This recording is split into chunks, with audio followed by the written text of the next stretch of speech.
folks, it's the Creepy Kentuckian here with you from Dead Pit Radio. Today, the final day of November. It's November the 30th. We have reviewed Kino title after Kino title all month long. And we are ending it with an all-time classic. One of my favorite childhood horror films from 1987, directed by Fred Dekker. Making its 4K debut. It's the Monster Squad. Now, growing up, video store era, very similar cover to this, by the way. I think they slightly updated the classic cover there. This was a staple for me as a kid. It's got a little bit of horror into it. It's kind of like The Goonies, which was one of my favorites as well. It really just has everything that a young kid would need in 1987. When you're going to the video store, you want to have a fun, it's only an 82-minute movie.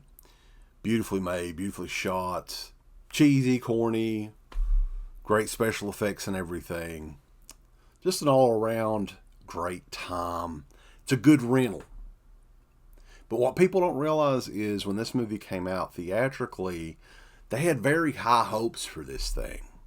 But with poor marketing, nobody really went to see it in theaters. Took it many years to get this cult following. I can remember even when we started the original show, a lot of people didn't know what the hell the Monster Squad was.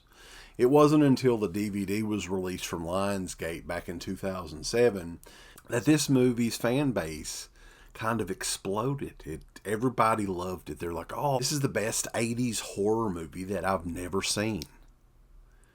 So there's been a couple of releases since then. Lionsgate did a early Blu-ray of it. All the films did a Blu-ray of it with no special features. And now, finally, this thing has got a 4K and a Blu-ray release. There's two separate ones from Kino Lorber, part of their Kino Lorber Studio Classics collection. Today, we are doing a deep dive on this brand new sexy 4K edition of the Monster Squad. For those that don't know, the Monster Squad follows a group of young kids in a club called the Monster Squad, which is led by Sean, played by Andre Gower. The group has a special bond and love over horror and monster movies.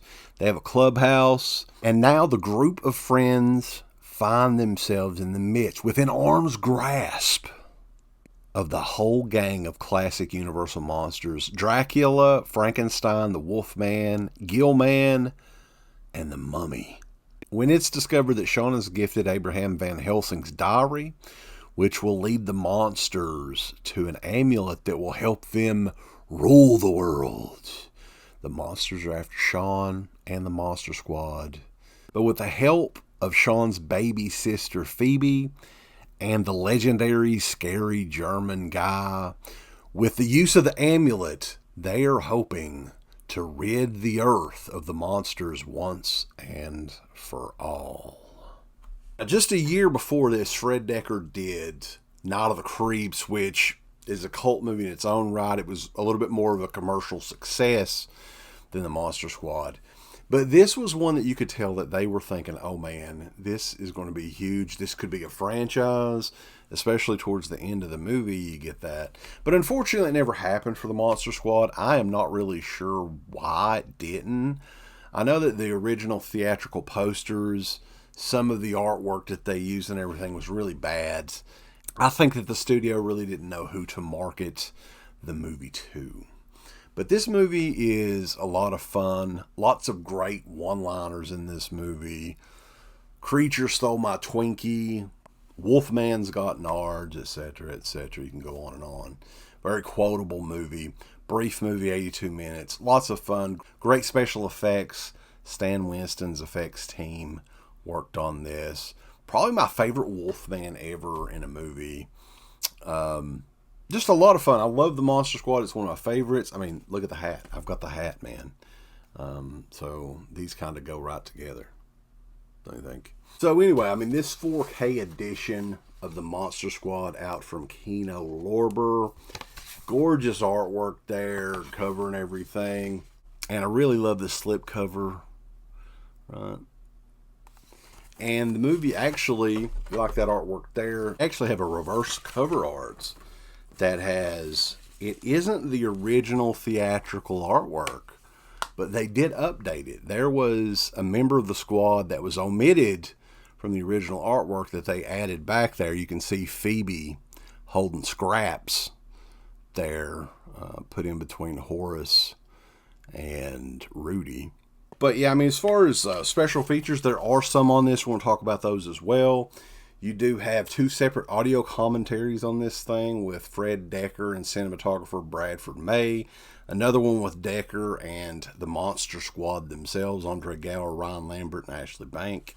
They did include the HD version of Monster Squad Forever, which was an hour and 20-minute documentary that Michael Felcher did on the 2007 DVD. Great documentary. Unfortunately, not a lot of stuff comes out like that now. But yeah, this was one of the best, man. Love that documentary. Also included is a conversation with Frankenstein, an archival piece with Tom Noonan, the actor that played Frankenstein's monster in the movie. Animated storyboard sequence, deleted scenes, still galleries, and more. Now, this is a brand new 4K transfer on this thing that looks beautiful. The movie itself has never looked this good. I can safely say that. I picked up on a lot of things with this 4K remastered transfer that I had never seen before. So that is it, guys. The Monster Squad is out now on 4K and Blu-ray disc. Check it out. Hope you like this series of shows. We, of course, will always have more Kino stuff to review, but we had a huge batch for November to take a look at, and no better way to finish it off than with the Monster Squad. Thanks for watching. Keep it creepy, and we will see you guys next time over at deadpit.com, you bitch. Give us the thumbs up. Up you butt. Like, subscribe. And if you subscribe, here's something else you can do. Once you subscribe, you can click the bell notification, right? And it'll notify you anytime that Dead Pit puts up new shit. Or don't. I really don't give a fuck. I want you to. Okay. Let's keep our community growing here on YouTube. I don't like it. I don't want you to do nothing. Listen, they need to do that, pal. No, don't you dare touch it. Thumbs up. Subscribe. Click that bell.